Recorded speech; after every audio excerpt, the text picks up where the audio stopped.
예수님께서는 말세의 징조로 여러 가지를 말씀하셨습니다. 미혹을 받지 않도록 주의하라.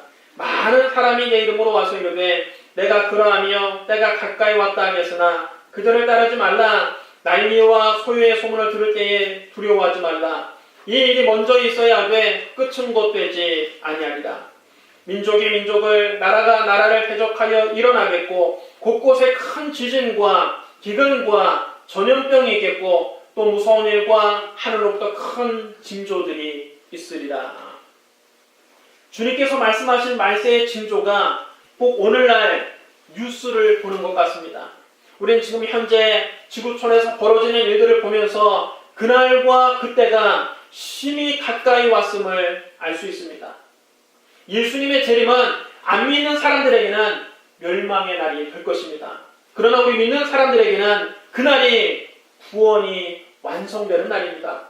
그러므로 주님의 재림은 안 믿는 사람들에게는 크게 두려운 날이지만 우리 믿는 사람들에게는 간절히 소망하며 기다리는 날입니다. 우리는 말세의 징조를 보면서 두려워할 것이 아니라 주님이 가까이 오실 날이 심히 가까웠음을 알고 항상 기도하며 깨어 있어야 합니다. 그리고 한 영혼이라도 더 주님 품으로 인도해야 됩니다. 주님 오실 날이 심히 가까운 이때에 우리 사랑하는 가족들을 주님 품으로 인도해야 됩니다. 사랑하는 직장 동료, 사랑하는 친구, 사랑하는 이웃들을 주님께로 인도해야 됩니다. 그리고 주님이 오늘 오시든 내일 오시든 언제 오시든 기쁨으로 주님을 영접할 준비를 해야 합니다.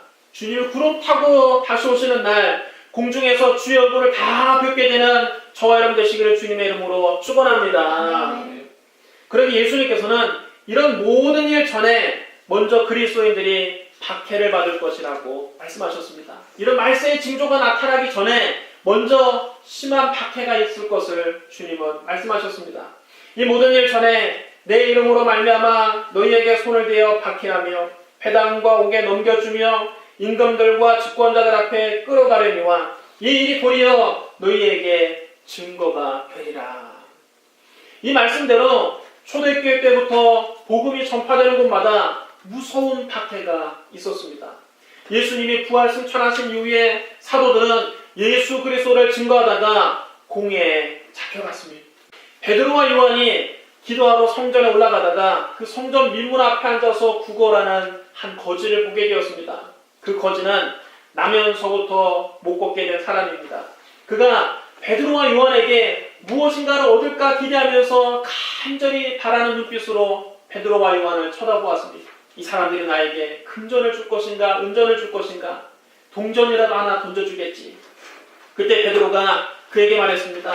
은과 금은 내게 없거니와 내게 있는 이것을 내게 주노니 나사렛 예수 그리스도의 이름으로 일어나 걸으라. 그리고 그의 오른손을 잡아 일으켰습니다. 그러자 그는 곧 발과 발목에 힘을 얻어서 벌떡 일어서더니 걷기도 하고 뛰기도 하며 하나님을 찬양했습니다. 이 놀라운 기적을 보고 사람들이 그 거지를 따라서 베드로와 요한이 있는 솔로몬 행각에 모여들었습니다. 거기서 베드로는 이스라엘 백성들에게 담대하게 설교했습니다. 이스라엘 사람들아, 이 일을 왜 놀랍게 여기느냐? 우리 개인의 권능과 경건으로 이 사람을 걷게 한 것처럼 왜 우리를 주목하느냐? 아브라함과 이삭과 야곱의 하나님, 곧 우리 조상의 하나님이 그의 종 예수를 영화롭게 하셨느니라. 너희가 그를 넘겨주고 빌라도가 놓아주기로 결의한 것을 너희가 그 앞에서 거부하였으니 너희가 거룩하고 의로운 일을 거부하고 도리어 살인한 사람을 놓아주기를 구하여 생명의 주를 죽였도다. 그러나 하나님이 죽은 자 가운데서 그를 살리셨으니 우리가 이 일의 증인이라.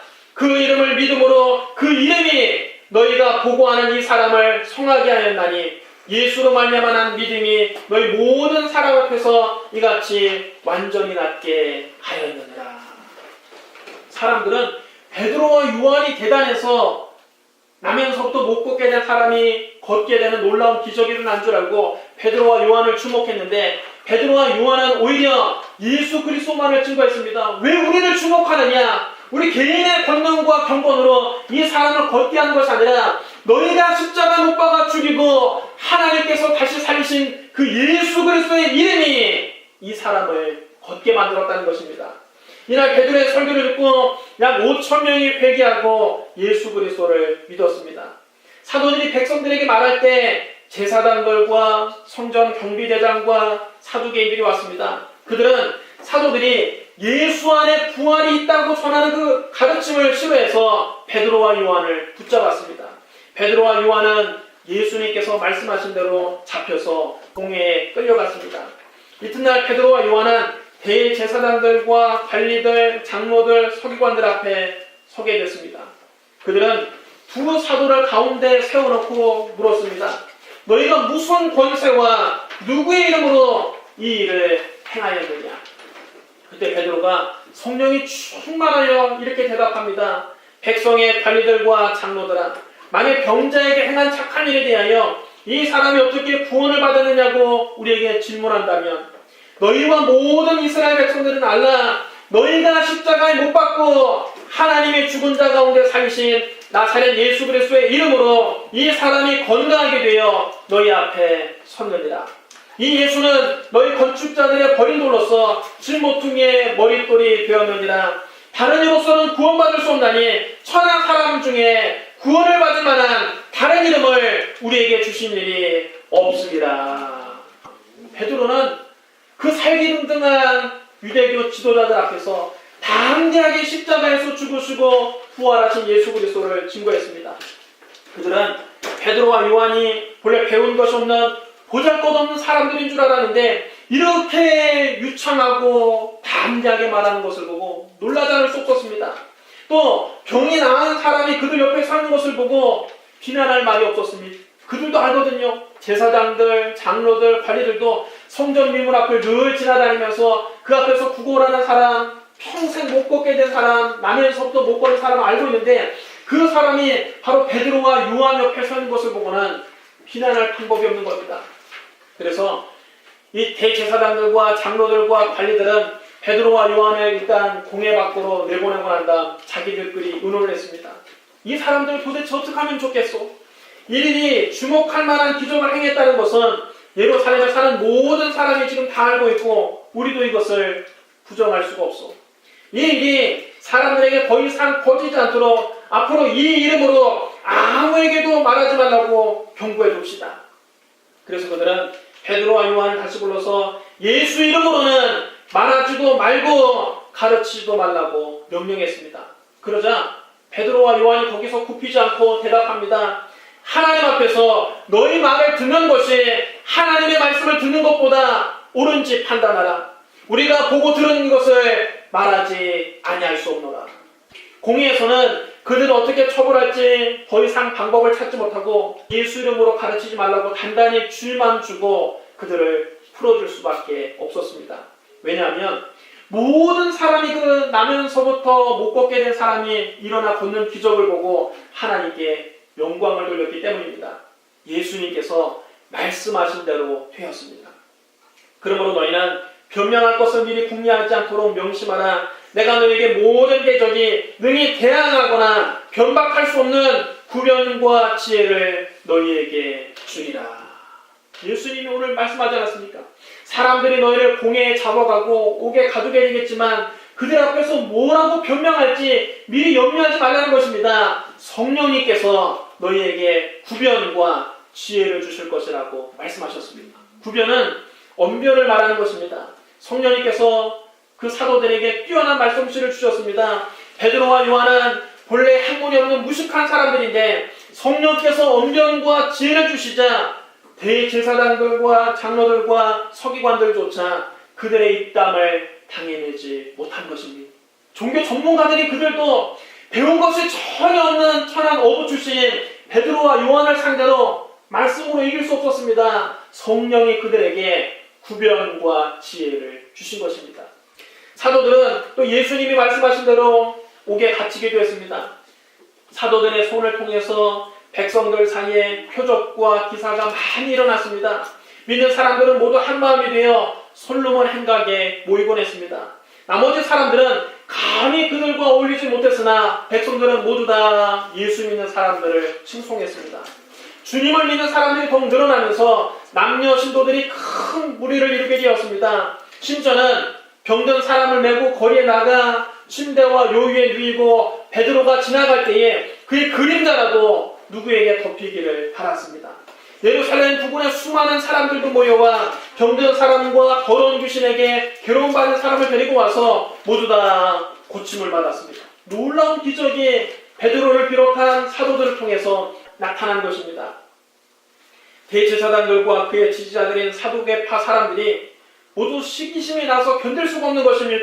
그들은 이 베드로와 사도들을 가만두면 안 되겠다고 생각해서 그들을 잡아다가 옥에 가두었습니다. 그런데 밤에 주의 사자가 나타나서 그들이 닫혀있는 옥문을 열어주고 그들을 데리고 나와서 말했습니다. 가서 성전에 서서 이 생명의 말씀을 다 백성들에게 말하라. 이 말씀을 듣고 그들은 새벽에 성전에 가서 백성들에게 하나님 말씀을 가르쳤습니다. 그때 대제사장과 그에 함께 있는 사람들이 와서 공예와 이스라엘 족속들의 원로들을 다 모아놓고 난 다음 사람을 옥에 보내 사도들을 잡아오라고 그랬습니다. 부하들이 감옥에 가봤더니 깜짝 놀랐습니다. 감옥에 사도들을 잡아다 놨는데 한 사람도 감옥에 없는 것입니다. 그들이 헐레벌떡 뛰어와서 보고했습니다. 우리가 가서 보니 옥은 든든히 잠기고 지키는 사람들이 문에 서 있으되 문을 열고 본즉 그 안에는 한 사람도 없더이다. 성전 경비대장과 대제사장들이 이 말을 듣고 크게 당황했습니다. 대체 앞으로 이 일이 어떻게 될 것인가? 그때 어떤 사람이 와서 그들에게 알려주었습니다. 보소서, 옥에 가두었던 사람들이 지금 성전에서 백성들을 가르치고 있나이다. 그래서 성전 경비대장이 부하들을 데리고 가서 그 사도들을 다시 붙잡아 왔습니다. 그러나 그들은 백성들에게 돌에 맞을까봐 그 사도들을 때리지는 못했습니다. 그들이 사도들을 끌어다가 또 공의 앞에 세웠습니다. 대제사장이 사도들을 직접 신문합니다. 우리가 이 이름으로 사람들을 가르치지 말라고 언급하였을 때 너희가 너희 가르침을 예루살렘에 가득하게 하니 이 사람의 피를 우리에게 돌리고자 함이로다. 예수 이름으로 가르치지 말라고 내가 몇 번을 말했느냐? 그렇게 엄하게 금해냈는데 왜 이 예수 이름으로 가르침이 온 예루살렘에 가득하게 하느냐? 우리가 예수를 십자가에 죽인 그 죄를 우리에게 돌리려고 하는 목적이냐? 그렇게 물었습니다. 베드로와 사도들이 대답했습니다. 사람보다 하나님께 순종하는 것이 마땅하니라. 너희가 나무에 달아 죽인 예수를 우리 조상의 하나님이 살리시고 이스라엘에게 회개함과 죄사함을 주시려고 그를 오른손으로 높이사 임금과 구주로 삼으셨느니라. 우리는 이 일의 증인이요 하나님이 자기에게 순종하는 사람들에게 주신 성령도 그러하니라. 그들이 이 말을 듣고 격분해서 사도들을 죽이려고 했지만 차마 죽일 수가 없었습니다. 그래서 그들은 사도들을 채찍질하고 다시는 예수 이름으로 말하지 말라고 명령하고서 또 풀어주었습니다. 사도들은 그 예수 이름 때문에 능력받는 것조차 기쁘게 여기고 채찍에 맞은 것조차 기쁘게 여기고 공회에서 나왔습니다. 그들은 날마다 성전에 있든지 집에 있든지 예수는 그리스도라고 가르치기와 전도하기를 그치지 않았습니다. 예수님은 또 제자들에게 말씀하셨습니다. 심지어 부모와 형제와 친척과 벗이 너희를 넘겨주어 너희 중 몇을 죽이게 하겠고 또 너희가 내 이름으로 말미암아 모든 사람에게 미움을 받을 것이나 너희 머리털 하나도 상하지 아니하리라. 너희 인내로 너희 영혼을 얻으리라. 실제로 복음이 전파되는 곳에는 순교도 뒤따랐습니다. 스데반 집사는 은혜와 권능에 충만하여 큰 기사와 표적을 사람들 가운데 행했습니다. 그런데 구레네인, 알렉산드레인, 빌리기아와 아시아에서 온 사람들의 회당에서 반대자들이 일어나서 스데반과 논쟁하기 시작했습니다. 그들은 지혜와 성령에 충만한 스데반을 당해내지 못하자 사람들을 매수해서 그가 모세와 하나님을 모독하는 것을 들었다고 말하게 했습니다. 도저히 이 성령이 충만하고 지혜가 충만한 스데반을 당할 수가 없는 것입니다. 예수님이 말씀하신 대로 하나님의 성령께서 스데반에게 구변과 지혜를 주시자 아무리 종교적인 교육을 많이 받은 사람들도 그 스데반 집사를 당할 수가 없는 것입니다. 그래서 사람을 매수해서 스데반이 모세를 모독하고 또 하나님을 모독했다는 말을 들었다고 거짓 증언을 하게 한 것입니다. 그들은 백성과 장로들과 서기관들을 선동해서 스데반을 잡아가지고 공회 앞에 세웠습니다. 그러자 그들이 내세운 거짓 증인들이 이렇게 말합니다. 이 사람이 계속해서 성전과 율법을 거슬려 말하며 나사렛 예수가 이 성전을 헐고 모세가 우리에게 전해준 관습을 끊어고칠 것이라고 말하는 것을 우리가 직접 들었습니다. 그때 공회에 앉은 사람들이 다 스데반을 주목했습니다. 저 사람이 어떤 사람인가? 그래서 주목해 보았는데 이 스데반의 얼굴이 천사의 얼굴 같았다 그랬습니다. 사람들에게 복음을 전하다가 붙잡혀 갔음에도 불구하고 스데반은 근심한 것이 아니라 그 얼굴이 천사의 얼굴같이 빛이 난 것입니다. 대제사장이 스데반에게 이것이 다 사실이냐고 묻자 스데반은 살기가 등등한 그들 앞에서 담대하게 말했습니다. 목이 곧고 마음과 귀에 할례를 받지 못한 사람들아, 너희도 너희 조상과 같이 항상 성령을 거스르는도다. 너희 조상들의 선지자 중에 누구를 박해하지 아니하였느냐? 의인이 오시리라 예고한 자들을 그들이 죽였고 이제는 너희는 그 의인을 잡아준 자여 살인한 자가 되나니 너희는 천사가 전한 율법을 받고도 지키지 아니하였도다. 스데반 집사가 담대하게 이스라엘 백성들에게 말하기를 너희 조상들은 하나님이 장차 메시아를 보내주시겠다고 전한 그 선지자들을 잡아서 때리고 박해했고 너희는 하나님이 보내신 그 메시아, 하나님이 보내신 그의 예수 그리스도를 잡은 자여 예수 그리스도를 십자가 못 박은 살인자들이라는 것입니다. 그들이 이 말을 듣고 마음에 찔려서 스데반을 향해서 이를 갈았습니다.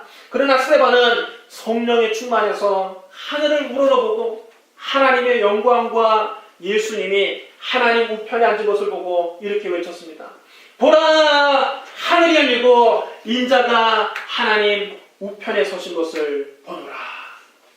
그러자 그들이 자기들의 귀를 막고 소리를 지르면서 일제히 스데반에게 달려들어서 그를 성 밖에 질질 끌고 가서 돌로 치기 시작했습니다.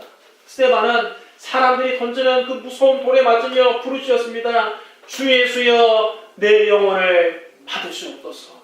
그리고는 무릎을 꿇고 큰 소리로 외쳤습니다. 주여 이 죄를 그들에게 돌리지 마옵소서. 이 말을 하고 스데반은 돌에 맞아 죽었습니다. 사람들은 이 스데반의 목숨은 빼앗았지만 그의 영혼은 빼앗지 못했습니다. 스데반의 영혼은 오늘 예수님 말씀하신 대로 머리털 하나 상하지 않고 하나님 아버지 품에 안기게 되었습니다. 스데반은 예수님 때문에 받는 박해를 인내함으로 그의 영혼을 얻은 것입니다. 예수님 말씀하셨습니다. 몸은 죽여도 영혼은 능히 죽이지 못하는 자들을 두려워하지 말고 오직 몸과 영혼을 능히 지옥에 멸하실 수 있는 일을 두려워하라. 참새 2마리가 한 아싸름에 팔리지 않느냐? 그러나 너희 아버지께서 허락하지 아니하시면 그 하나도 땅에 떨어지지 아니하리라. 너희에게는 머리털까지도 다 세신 밥이었나니 두려워하지 말라. 너희는 많은 참새보다 귀하니라. 누구든지 사람 앞에서 나를 시인하면 나도 하늘에 계신 내 아버지 앞에서 그를 시인할 것이요 누구든지 사람 앞에서 나를 부인하면 나도 하늘에 계신 내 아버지 앞에서 그를 부인하리라. 스데반은 자기의 목숨을 잃었지만 그는 끝까지 예수님을 부인하지 않았습니다. 그의 인내로 그의 영혼을 얻게 된 것입니다. 스데반 집사는 예수 그리스도를 전하다가 최초의 순교자가 됐습니다. 스데반 집사가 유대인들에게 돌에 맞아 죽고 난 다음 예루살렘 교회는 더 심한 박해를 받게 되었습니다. 본격적인 박해의 시대를 맞게 됐습니다. 성도들이 더 이상 예루살렘에 머물러 있을 수 없었습니다. 그들은 신앙의 자유를 찾아서 예루살렘을 떠나 각지로 흩어졌습니다. 사람들은 그곳으로 이제 기독교는 끝났다고 생각했습니다. 저 예루살렘에 모인 교회를 박해하니까 사람들이 다 흩어져 버렸고 이제 기독교는 끝났다. 예수의 이름은 더 이상 전파되지 않을 것이다. 그러나 그렇지가 않았습니다. 흩어진 성도들이 가는 곳마다 또 십자가의 복음을 전하는 것입니다. 가는 곳마다 예수의 복음을 전하는 것입니다. 빌립 집사는 사마리아까지 내려가서 복음을 증거했습니다. 그래서 온 유대와 사마리아까지 그리스도의 복음이 더욱더 널리 퍼지게 된 것입니다. 스데반 한 사람의 순교는 복음이 예루살렘이라고 하는 작은 도시를 넘어서 이제 온 유대와 사마리아까지 땅끝까지 전파되는 계기가 된 것입니다. 스데반의 순교가 사도행전의 큰 전환점이 됩니다. 로마 황제들은 그리스도인을 잡아다가 그 후에도 십자가에 죽이고 사자밥으로 던져주고 도끼로 목을 쳐서 참수하는 등 아주 참혹하게 핍박했습니다. 그런데 놀라운 것은 박해하면 박해할수록 복음은 더 널리 전파되었고 성도들의 믿음은 더욱더 굳세졌다는 것입니다. 박해했다고 해서 믿음이 약해진 것이 아닙니다. 박해를 받을수록 성도들의 믿음은 더 강해졌고 그들이 박해를 피해서 가는 곳마다 복음은 더 널리 전파되었습니다. 순교의 피가 뿌려진 곳에는 부흥의 역사가 일어나게 되었고 교회가 든든하게 세워졌습니다. 지금도 세계 곳곳에서 기독교인들이 복음을 전하다가 박해를 받고 있습니다. 현재 북한에서는 40만 명에 달하는 지하 교인들이 당국의 감시를 피해 몰래 신앙생활을 하고 있습니다.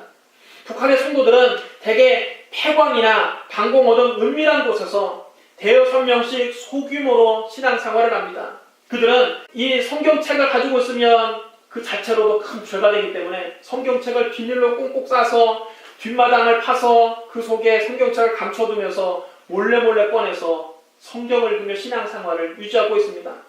특히 경제난이 심해지면서 북한의 성도들이 더욱더 늘어가고 있다고 합니다.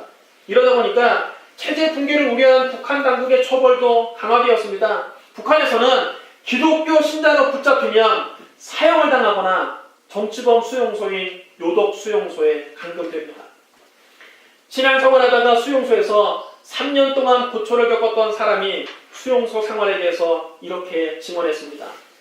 가장 힘든 것은 15일 동안 허리를 90도로 구부리고 서 있게 한 것입니다. 15일 동안을 그런 가혹행위란 것입니다. 겨울에 옷을 다 발가벗겨서 눈밭을 기게 하고 바가지로 찬물을 끼얹고 난 다음 바깥에 1시간을 세워두면 온몸에 동상이 걸립니다. 또 때로는 전기 곤봉에 맞아서 정신을 잃기도 했다고 했습니다. 국제기독교 선교단체 오픈도어즈는 매년 기독교 박해지수를 만들어서 발표를 합니다. 전 세계에서 박해가 일어나는 곳에 박해지수를 조사하는데 오픈도어즈는 이런 북한을 기독교 박해 50개 국가 중 1위라고 발표했습니다. 가장 지금 전 세계에서 박해가 심한 곳이 어디냐? 바로 우리 위에 살고 있는 북한 땅입니다. 북한의 동포들 여러분, 전 세계에서 가장 심한 박해를 당하고 핍박을 당하면서 신앙생활을 유지하고 있는 것입니다. 북한과 함께 최근에는 이슬람권에서 기독교인들에 대한 박해가 심합니다. 세뮤얼 헌팅턴은 그의 책 문명의 충돌에서 공산주의와 서구 간의 대결 시대가 이제 막을 내리고 이제는 기독교와 이슬람의 대결 시대가 열릴 것이라고 했습니다. 그의 말처럼 지금 전 세계에서는 기독교와 이슬람의 충돌이 심각합니다. 지금 여러분 IS가 전 세계 곳곳에서 테러를 하는데 여러분 테러의 주요 타겟이 무엇입니까? 사실 여러분 기독교입니다. 기독교를 향해서 테러를 벌이는 것입니다.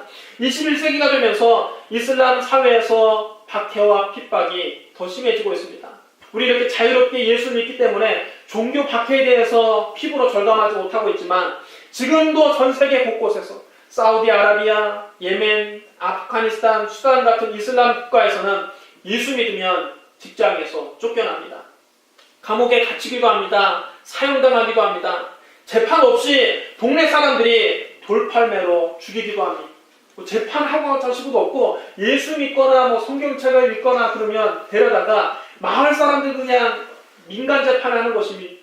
돌로 쳐서 돌팔매로 사람을 죽이기도 합니다. 심지어는 가족이나 친척들이 예수 믿는 사람들을 예수 믿었다. 우리 집안에 예수 믿는 사람 나왔다고 자기 아들을 데려다가 돌로 쳐서 죽이고 자기 딸을 데려다가 자기 조카를 데려다가 자기 친척들끼리 돌로 쳐서 죽이기도 합니다. 예수님 말씀대로 그대로입니다. 심지어 부모와 형제와 친척과 벗이 너희를 넘겨주어 너희 중에 몇을 죽이게 하겠고 그래도 주님을 사랑하는 사람들은 목숨을 걸고 그런 환경 가운데서도 신앙을 지키고 있습니다. 메리암 이브라임이라고 하는 수단 여성은 기독교 신앙 때문에 2014년 5월 15일 사형 선고를 받았습니다. 메리암은 무슬림 아버지와 크리스천 어머니 사이에서 태어났습니다. 아버지가 일찍 어머니를 버리고 떠났고 메리암은 이 크리스천 어머니와 함께 살면서 어려서부터 기독교 신앙을 갖게 됐습니다. 그녀는 장성에서 크리스천 미국인 남자와 결혼했습니다. 이 사실을 뒤늦게 그 아버지 친척들이 알게 되었고 오빠가 당국에 이 자기 여동생을 고발했습니다. 메리암은 법원에서 배교 혐의로 교수형을 선고받았습니다. 메리암은 이미 20개월이 된 아들이 있었고 법원으로부터 사형 선고를 받을 때 뱃속에 둘째를 잉태하고 있었습니다. 임신 8개월째였습니다. 그녀는 임신한 몸으로 20개월 된 아들과 함께 감옥에 갇혔고 감옥 안에서 쇠사슬에 묶인 채 딸을 출산했습니다. 메리암은 감옥에서 고통을 당하면서도 의연하게 자기의 믿음을 지켰습니다.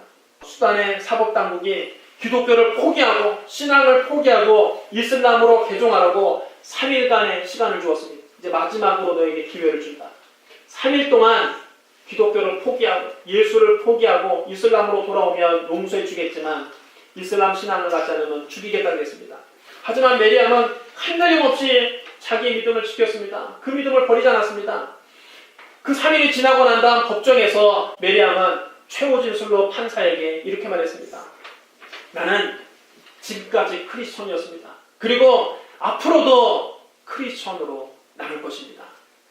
그러고 난 다음 그는 사형 선고를 받았는데 이 메리암 이브라임의 유죄 판결에 대해서 국제적인 논란이 일어났습니다. 여러분 세상에 이런 경우가 어디 있습니까?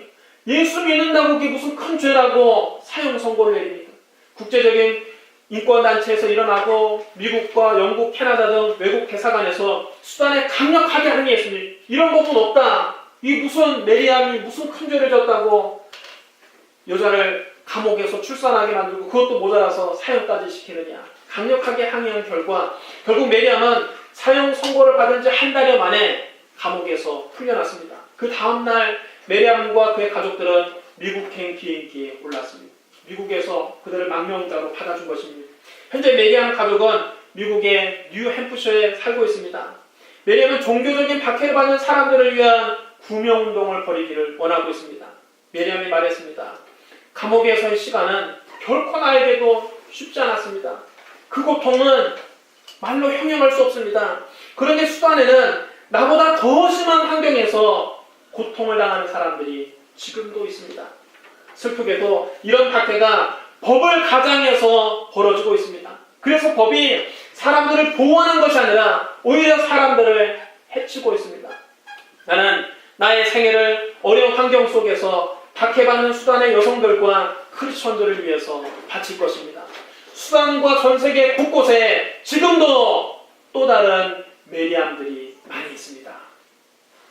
사랑하는 성도 여러분, 우리도 박해받는 그리스도인들을 위해서 기도해야 됩니다. 북한의 그리스도인들이 하루빨리 마음껏 하나님을 찬양하고 예배할 수 있는 날이 오기를 하나님께 기도합니다. 이슬람권에서 지금도 핍박받는 예수 믿는 성도들이 그 믿음을 끝까지 지킬 수 있기를 간절히 기도합니다. 혹시 여러분 가운데도 예수 믿는 것 때문에 가정에서 핍박을 받고 있거나 직장에서 불이익을 당하는 분이 있다면 예수님의 이 말씀을 기억하십시오. 너희 인내로 너희 영혼을 얻으리라. 주님은 또 말씀하셨습니다. 의를 위하여 박해를 받는 자는 복이 있나니 천국이 그들의 것입니다. 나로 말미암아 너희를 욕하고 박해하고 거짓으로 너희를 거슬러 모든 악한 말을 할 때는 너희에게 복이 있나니 기뻐하고 즐거워하라. 하늘에서 너희의 상이 큽니다. 너희 손에 있던 선지자들도 이같이 박해하였느니라. 그럼 여러분, 우리는 신앙생활하다가 어떤 박해가 다가온다 할지라도 하나님을 의지하고 인내하며 우리의 믿음을 지켜야 합니다. 박해를 참고 견뎌내므로 영원한 생명을 얻고 천국에서 상을 받는 저와 여러분 되시기를 주님의 이름으로 축원합니다. 우리 기도하겠습니다. 사랑과 은혜가 풍성하신 하나님 아버지, 지금도 예수 믿는 것 때문에 박해를 받고 있는 북한의 성도들, 이슬람권에서 예수 믿는 우리 그리스도인들을 주님이 지켜주시옵소서. 그 영혼들 귀하게 보시고 그들이 하루속히 신앙의 자리를 얻을 수 있도록 주님 인도하여 주시옵소서. 아버지, 이 자리에 예배를 드리는 우리 성도들 가운데서도 가정에서, 직장에서 예수 믿는 것 때문에, 신앙 때문에 박해를 당하고 핍박을 당하고 불이익을 당하는 사람들이 있습니까? 아버지, 우리가 그 믿음 지키기를 원하오니 성령이여 도와주시옵소서. 어떤 환난 앞에서도, 어떤 유혹 앞에서도, 어떤 박해 앞에서도 이 믿음 버리지 않게 하여 주시옵소서. 예수님 이름으로 감사하며 기도드리옵나이다. 아멘.